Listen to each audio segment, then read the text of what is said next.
It's time for week 15 of the 2024 NFL season. The playoff hunt further intensified after a pretty crazy week 14 with some upsets and some games that were definitely disappointing. I only managed to go 8-5 with my predictions last week. I don't know who let me cook, but I did terrible. Let's see how we do here in week 15. There's going to be some tough games on the schedule, and I'm curious to see how it goes. Here's my breakdown and predictions of all of the action, and make sure to like and subscribe as always if you enjoyed this type of content. So we're starting off on Thursday night with a big one. Major implications in the NFC West. 49ers versus Rams. The last time these two played, the Rams were able to get a surprise W. Now, a lot of things have changed since then. The Niners went through a lot of bad injuries, but after a big win against the Bears, it seems like maybe they're back on the right track. But the Rams, they're on an all-time high right now. They just beat Buffalo, one of the best teams in the league. They dropped over 40 points on their head. They're feeling good. And if they win this one, they're still within striking distance of the Seahawks to potentially win this division. I'm at a crossroad with this one.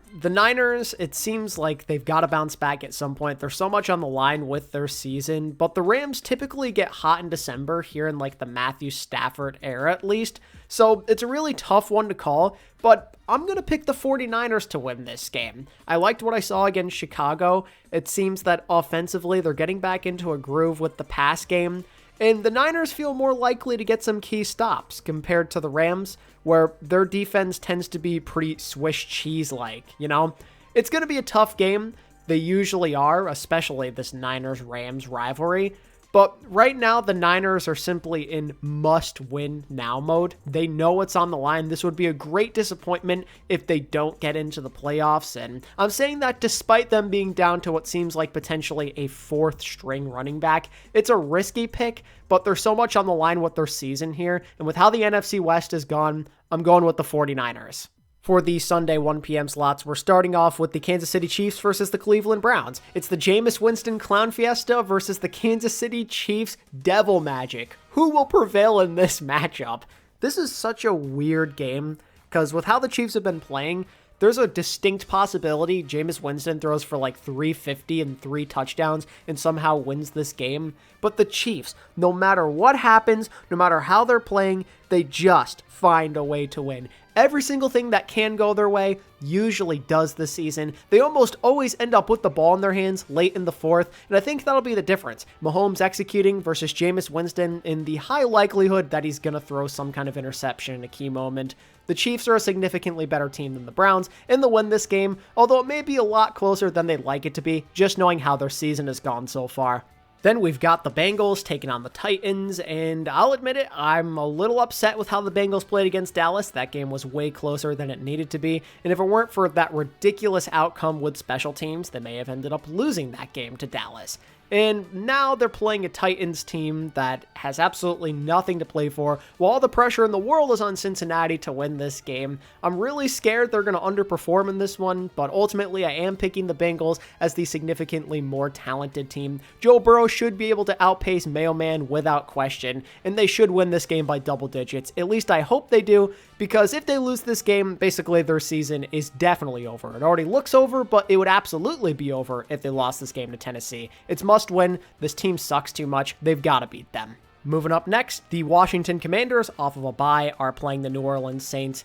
Now, before the news of Derek Carr came out, I was picking the Commanders anyway. I think most of us were. They're just a significantly better team. They're well rested, well prepared for this game after the bye. But now that Derek Carr is going down with a fractured hand, most likely, and his season might be over, it's hard to imagine the Saints put up much of a fight at all in this one. The Commanders should slowly but surely wear them down, and that should be that. We saw it happen when Derek Carr was out the last time. This Saints team was a disaster, and I'm expecting more of the same if he is indeed done for the rest of the season and not playing in this game. To continue on with some absolutely terrible games here in the 1 p.m. slot, the Ravens are taking on the Giants, and oh dear Lord, pray for any Giants fan that willingly goes to this game hoping that their team can put up a fight. This won't even be close. A pissed off Ravens, after a bye, after losing to Philly, are playing the worst team in football. Derrick Henry, off of 1 week of rest, it's going to be crazy. He might go for 200 yards in this game. It won't even be close right from the start.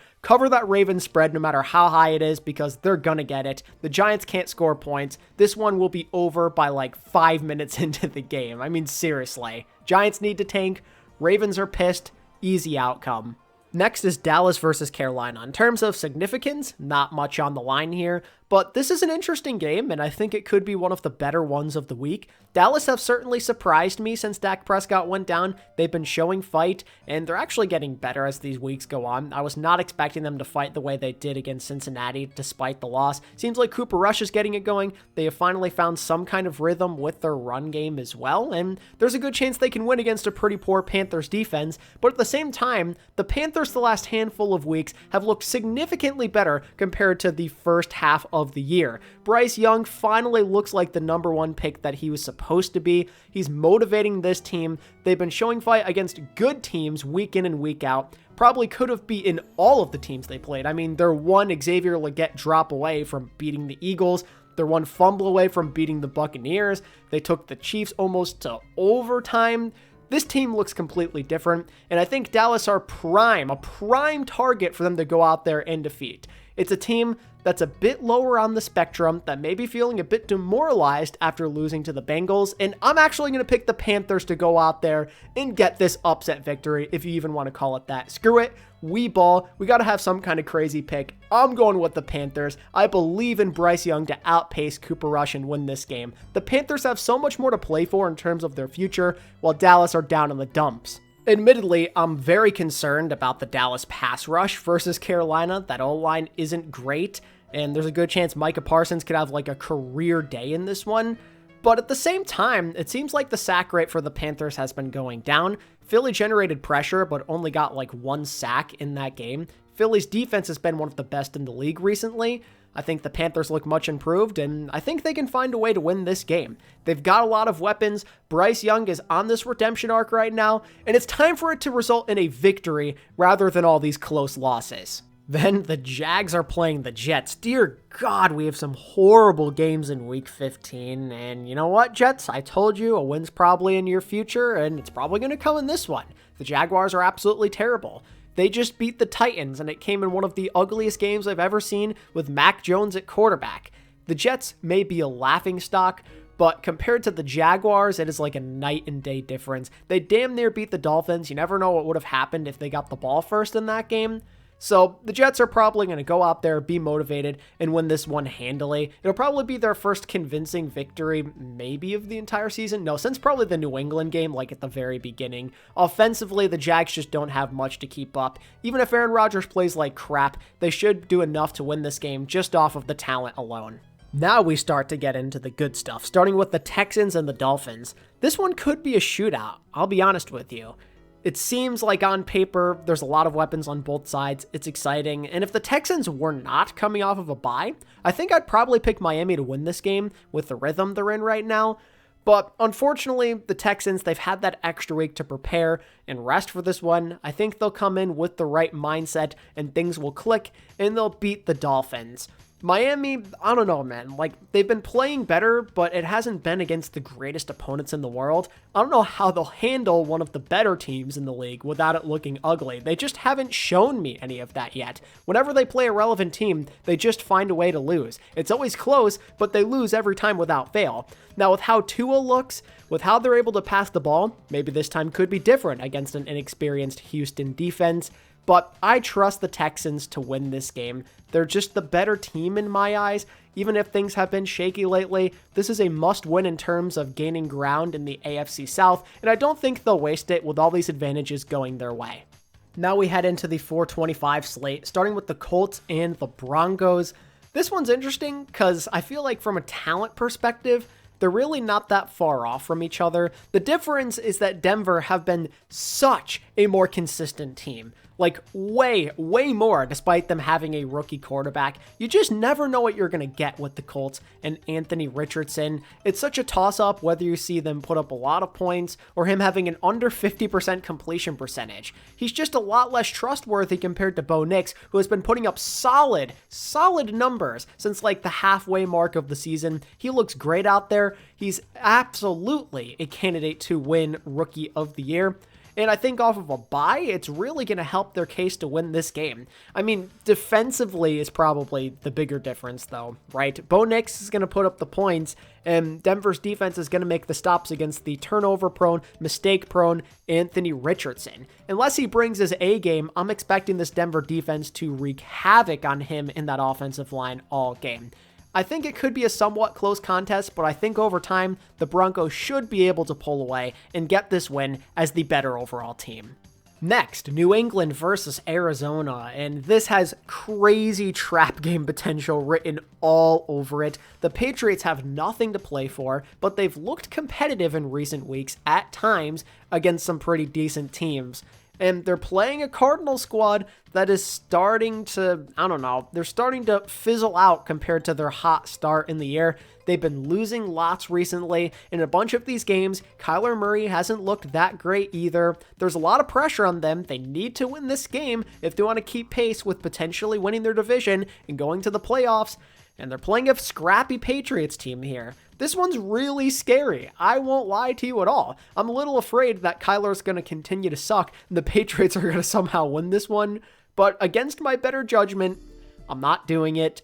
I feel like it's going to happen, but the Cardinals, as the better team, should find a way to win this game. The Patriots defense is really bad, and Kyler, if he was ever going to turn it around, should have it happen in this game. Another game I'm very much looking forward to is going to be the Chargers and the Buccaneers. It's a tough game to call. Both teams feel scrappy for different reasons, in my opinion, and it's really important for both of them. The Buccaneers are trying to win their division, while the Chargers are trying to make sure they can maintain a wildcard spot, and a win here would be very big in doing so.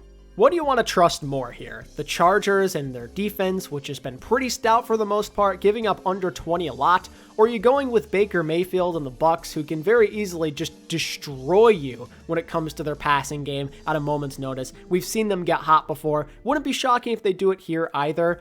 But in the end, I am picking LA to win this game, and it's for two reasons. One, after losing in heartbreak fashion to the Chiefs, I think it's going to light a fire under these guys, and they'll play well the rest of the season. That was a tough loss to swallow. The doink field goal to lose the division and go 0-2 against the Chiefs. I think that's going to do something for their mental, and Jim Harbaugh's going to do a good job of motivating his guys for this one. But also, Tampa Bay, I don't know, recently they haven't looked so great. Baker Mayfield has been turning the ball over at a higher rate recently, and I'm kind of scared of what that means against a Chargers defense that usually does a great job with capitalizing on those mistakes and not turning the ball over much themselves. I think they'll wait for the Bucs to make the crucial mistakes, and then they'll just execute more in the end. It's a tough one to call, but I think it's the more disciplined team. The Chargers take advantage of that stuff. Now for the final 4 p.m. games that I waited for until now just because they're so crazy on paper. The first is Detroit versus Buffalo. We're talking two of like the top 5 or 6 best teams in the league going head-to-head, 2 double-digit win teams. And oh my goodness, I don't know what's going to happen here. Detroit are so overdue for a loss, but Buffalo, we just saw some weakness with their defense with how the Rams exposed them. And Detroit, with how their offense is, that could be a real problem, man. But at the same time, maybe that loss ends up sparking some kind of fire under Buffalo and they play better. To play so well, but it's still not to be enough, that could really do something for that offense in particular. Maybe it inspires the defense as well. I don't know, man. I'm tempted to say Buffalo wins this game, but I'm going to stick with Detroit. Just because, again, I've said it time after time, until they actually lose, I don't know if I can pick against them. They've been shaky in some weeks, but they always find a way to get it done. And in the big games, I feel like they do a really good job of showing up. And against Buffalo, I believe they'll rise up to the occasion and they'll win what should be a pretty close game. If the Chiefs are the team of destiny in the AFC, it feels like the Lions are the team of destiny in the NFC. They play well in the big games, but then there is some devil magic of their own at times with how they somehow win some of these close games, with how they squeak them out.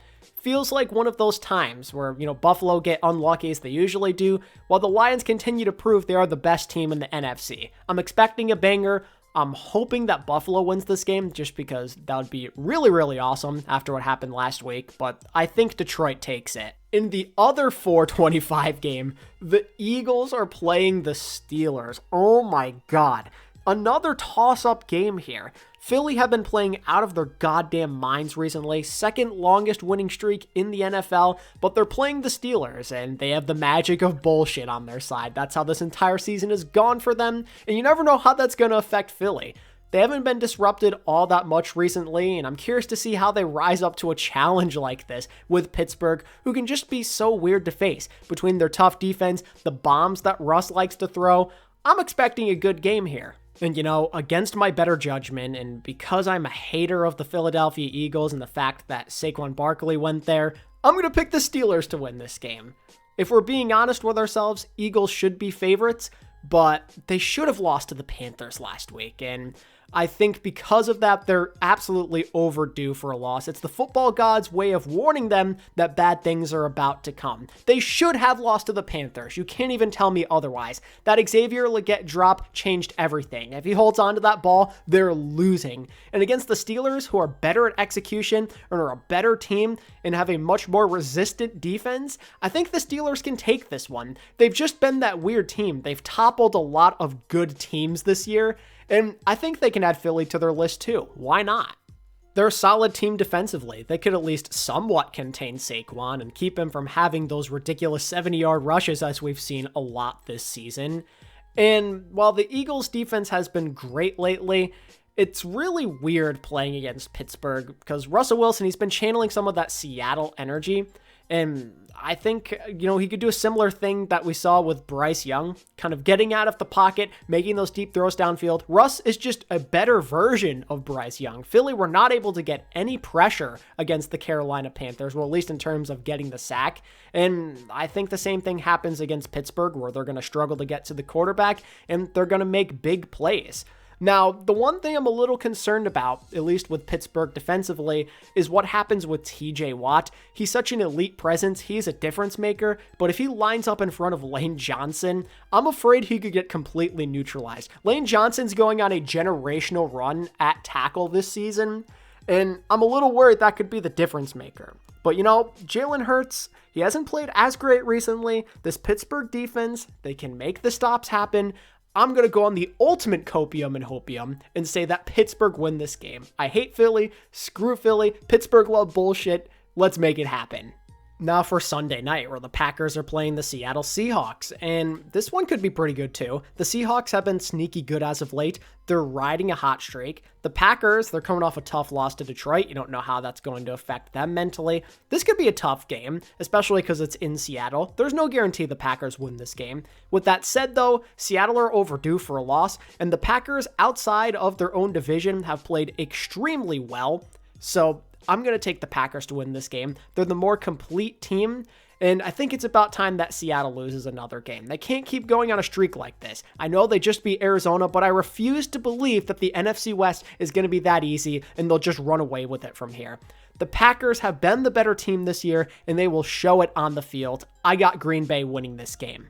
And then we head into Monday night, where again, we're doing this dumb double header stuff. I don't know what that's all about. First game is Chicago versus Minnesota, NFC North divisional game. The last time these two played, the Bears almost came out on top. But since then, they've suddenly looked like crap again. The Bears just go on this crazy spike full of ups and downs where for a couple of weeks, they look competitive, like they're turning the corner. And then we see what happened against San Francisco and they go on a streak like that for a while. Something tells me they're back into the bat again. Their season is absolutely over. They can't stop the bleeding. And even though they have a good opportunity to get revenge against Minnesota, I don't believe in them to get it done with their inconsistency, with their offense, with how Sam Darnold has looked the last couple of weeks, starting to play better. I believe in the Vikings to win this game. I've doubted them way too much this year. I'm done with it. They're going off right now. The Bears are an easy dub. This will not be nearly as close this time. You cannot rely on the Chicago team. Speaking of unreliable, in that other Monday game, it's the Falcons and the Raiders. And it's so sad to say, but this game could end up being way closer than it should be. The Falcons have looked like trash. Kirk Cousins has looked like trash. And they're playing against Desmond Ridder, who is their former starting quarterback. There's a revenge game in the making here. The Raiders have shown fight the last handful of weeks. The Falcons look like a pathetic team. There's a world where the Raiders can win this game. Now, that said, because they need to tank, because they aren't all that talented, I think I'm going to pick the Falcons to win this one just off of that alone. Like, if there was ever a game for Kirk Cousins to play better, it would be against this absolutely terrible Raiders defense. But I don't know, man. I almost feel like this game is going to come down to like a game-winning field goal for Atlanta. It shouldn't. It really shouldn't, because Atlanta are just the better team. But I think they're going to win a close game. The Desmond Ridder revenge game is real, and he's going to make those guys sweat. And those are my predictions and my breakdown of all of the NFL Week 15 action. Let me know what you think of my Preds down in the comments below, and let me know who you think is winning these games and what your best bets are.